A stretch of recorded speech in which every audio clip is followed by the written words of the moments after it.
جس زمانے میں پاکستان میں مرزائیوں کے خلاف تحریک چل رہی تھی ختم نبوت کی، اور حضرت الاستاذ مولانا یوسف بنوری مرحوم ان کے امیر تھے، اور قومی اسمبلی میں مولانا مفتی محمود صاحب وکیل تھے اہل حق کے، اس زمانے میں پاکستان کے مرزائیوں نے یہاں کراچی میں ایک جلسہ رکھا تھا، اور اس میں عبد الماجد دریابادی کو ہندوستان سے بلایا جا رہا تھا مرزائیوں کے جلسے میں، پتہ نہیں وہ آتے یا نہیں، لیکن انہوں نے اخبار میں دیا تھا۔ خدا کا کرنا یہ تھا کہ اسی ہفتے میں عبد الماجد دریابادی کو فالج گر گیا اور وہ نہیں آ سکے۔ میرے خیال سے اس طرح کی کوئی بات نہیں تھی، مولانا عبد الماجد مرزائی نہیں تھے، نہ مرزائی نواز تھے، بعض مسائل میں انہیں مغالطہ تھا، بس اتنی سی بات۔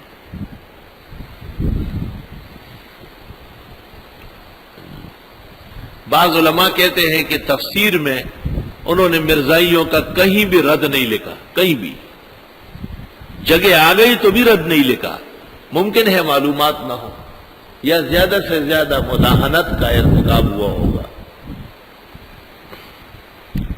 اس کی دلیل یہ ہے کہ امام الاثر حضرت مولانا محمد انور شاہ صاحب نے جب اکفار الملحدین لکھی اور ہندوستان کے سربراوردہ علماء سے تصدیق مانگا تو ان میں عبد الماجد دریابادی کی بھی تصدیق لگی۔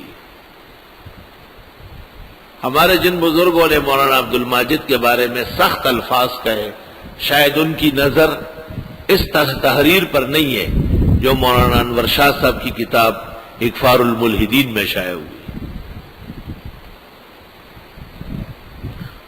لا الہ الا اللہ استغفر اللہ واتوب الیہ۔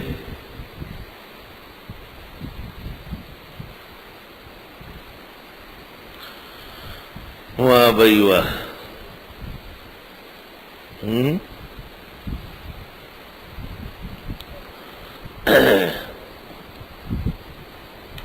ایک تفسیر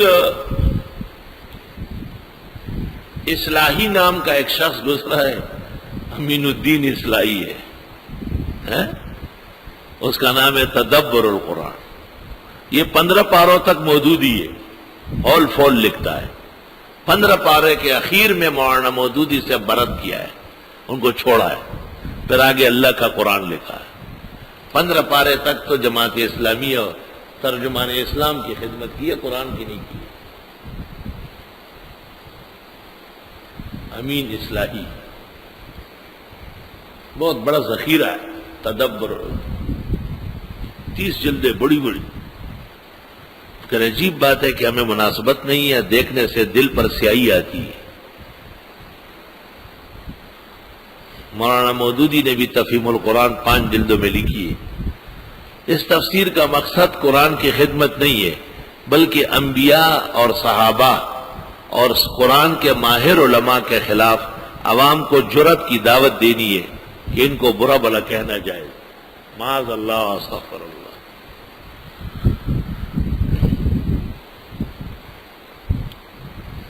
اللہ اکبر و کبیرہ۔ تفسیر میں مودودی صاحب نے جا بجا جب موقع ملا ہے تو انبیاء علیہ السلام پر بھی تنقید روا رکھی ہے، اور یہ تنقید سخت ترین الفاظ میں ہے، کوئی گوشہ نرم رکھنے کا جواز نہیں ہے ان کے ہاں۔ یہ مطلق ان کے دل و دماغ میں نہیں ہے کہ یہ نبی مرسل ہے۔ کبھی لکھیں گے موسیٰ علیہ السلام جلباز فاتح تھے، کبھی لکھیں گے یونس علیہ السلام سے فریض نبوت کی ادائیگی میں عظیم کوتاہی ہو رہی تھی، کبھی لکھیں گے داؤد علیہ السلام عورتوں کے عاشق تھے اور حسین عورت دیکھ کر کے وہ بے قابو ہو جاتے تھے، تو ایسے شخص کو نبی نے لوگوں کی ہدایت کے لیے بھیجا ہے، تو یہ پیغمبر کیسے ہوگا جو خود نفس پر قابو؟ انا للہ و انا الیہ راجعون۔ یہ تفسیر ہے۔ تحریف کس چیز کو کہتے ہیں؟ داؤد علیہ السلام کے بارے میں قرآن کہتا ہے نعم العبد نعم العبد انہ اواب، کیا پیارے بندے تھے، ہر وقت ہمیں چاہتے تھے. یہ کہتے ہیں وہ عورتوں کو چاہتے تھے.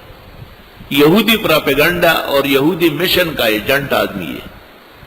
مودودی خیال لوگ گھبرائے بھی نہیں اور برا بھی نہ مانے. خدا کے دین کی حفاظت فرض ہے، افراد کو کیا کرنا ہے. جب وہ نبیوں کے بارے میں اتنے غیر محتاط ہے، کیا ہمیں حق حاصل نہیں ہے کہ ان کی غلطیوں سے امت کو آگاہ کرے تاکہ وہ اپنا عقیدہ اور ایمان بچائے؟ عجیب بات ہے، وہ نبیوں کے بارے میں جری ہے، اور اگر ہم درس میں طلبہ کو 2-3 جملے کہیں تو لوگ کہتے جی آج آپ نے عجیب پڑھایا. ہم نے بالکل صحیح پڑھایا، اس سے زیادہ صحیح سبق کوئی اور ہوا ہی نہیں ہوگا. کبھی لکھتے ہیں داؤد علیہ السلام بری سوسائٹی سے متاثر ہو گئے تھے. کبھی لکھتے ہیں یوسف علیہ السلام ڈکٹیٹر تھے، ان کی حیثیت اٹلی کی مسولینی کی تھی. کافر کے ساتھ نبی کو تشبیہ ہے، کافر مطلق کے ساتھ.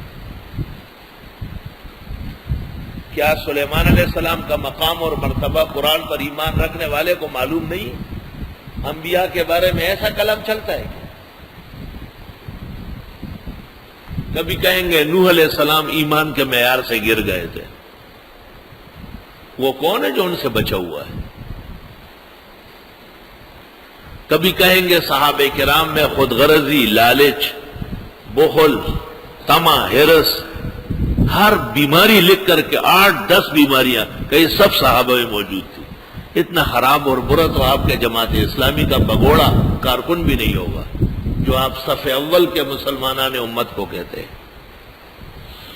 یہ سب باحوالہ اور باصفہ ذکر کیا جائے گا، گھبرائے نہیں آپ. بہرحال تفہیم القرآن اسلام کی خدمت کے بجائے دشمنان اسلام کو تیز تلوار اور چھرا دینے کی ایک حربہ ہے جس سے امت کے اکابر انتہائی ناراض ہے.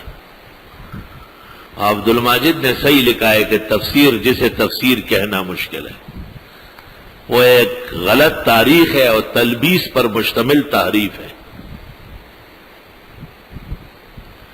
بعض لوگ کہتے ہیں کہ انہوں نے کتابوں کے حوالے سے کہا ہے، تو کتابوں کے حوالے سے کہا ہے لیکن قول کس کا ہے؟ ان تتبعون الا رجلا مسحورا، تم نئی پیروی کرتے ہو مگر ایک ایسے شخص کی جس پر جادو ہوا ہے. یہ کفار کا قول ہے، فرعون کا قول ہے. ان کتابوں سے لیا ہے جن میں اور لوگوں کے غلط اقوال تھے، ان غلط اقوال کو صحیح مقام پر نقل کر کے تلبیس ابلیس کی گئی ہے. خلافت ملوکیت اور تجدید و احیاء دین اور تفہیمات اور تفہیم القرآن، اور یہ وہ کتابیں ہیں جن سے امت کو نہایت صدمہ پہنچا ہے. آپ نے سنا ہوگا یہ جو جماعت کا امیر ریٹائر ہوا قاضی صاحب ہمارے، یہ قرآن شریف کو الہامی کتاب، آپ کو پتہ ہے الہامی کا لفظ یہ مرزا کے الفاظ ہے. قرآن الہام نہیں ہے، قرآن وحی ہے. الہام کیا ہوتا ہے؟ فَأَلْهَمَهَا فُجُورَهَا وَتَقْوَاهَا. الہام کا پہلا مرحلہ فسق و فجور ہے. الہام تو دلیل ہی نہیں ہے. الہامی کتاب الہامی اس لیے کہا تاکہ اس کی حقیقت الوحی، تریاق القلوب وغیرہ کتابوں کی گنجائش پیدا ہو جائے کہ مجھے بھی الہام ہوا ہے. اس کو الہام ہوا ہے نہیں، ہماری کتاب قرآن الہام نہیں، قطعی وحی ہے. اسے الہام تنزیلا من الوحی، اندیشہ ہے کفر کا. باقی قاضی صاحب استاد محترم حضرت مولانا لطف اللہ صاحب کے بھانجے بھی ہے اور داماد بھی ہے. میں ان کو بہت قریب سے جانتا ہوں اور وہ مجھے خوب جانتے ہیں. میں نے 5 سال حضرت الاستاذ مولانا لطف اللہ صاحب سے جہانگیرے میں پڑھا ہے، لیکن وہ مودودی نہیں تھے. یہ زبردستی ان کو مودودی ظاہر کر رہے تھے. حضرت کا ایک بیٹا تھا بڑا عالم فاضل، لیکن جمعیت العلماء کے مقابلے میں وہ اس طرف جنوح رکھتا تھا. میرا بڑا شوق تھا کہ میں ان سے پڑھوں، تو حضرت نے مجھ سے کہا کہ دن سبق مو آیا جماعت اسلامی تے میں اعلان دے علم بدی بھی برکت شی.